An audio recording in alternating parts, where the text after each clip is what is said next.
2006 সালে লেখা। এই শান্তনু শোনো, 2006 সালের উপর হুমায়ুন কবির।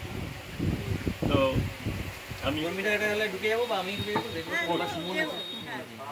ক্লান্ত করো অতীতের পুরাতন গৌরবের কথা, সে কাহিনী আর বার শুনিবারে নাই কোনো স্বাদ। স্মৃতিটার আজি শুধু চিত্ত ভরি জাগায় তিক্ততা, কণ্ঠে বর্তমান তার ন্যায় অপমান। সুদূর অতীতে যদি আমাদের পূর্বপুরুষেরা ভুবনে রচিয়া থাকে সভ্যতার নব ইতিহাস, বঞ্চিত ক্ষুদিত এই দাসত্বের অপমানে ঘেরা মোদের জীবনে মেলে স্বপ্নেও কি তাহার আভাস। সে কাহিনী মিথ্যা, মিথ্যাচারে করেছি আমরা। যে ঐশ্বর্য ছিল সেটা তারা মোরা করিয়াছি ক্ষয়। আমাদের জীবনের দৈন্য দিয়া তারে তীব্রতা দিয়া আপন পৌরুষ দিয়া যদি পারে করিবারে জয়, সে গৌরব পুনর্বার অন্তরের অনল দহিয়া রচিব ভারতবর্ষ মানবের স্বপ্নের অমরা।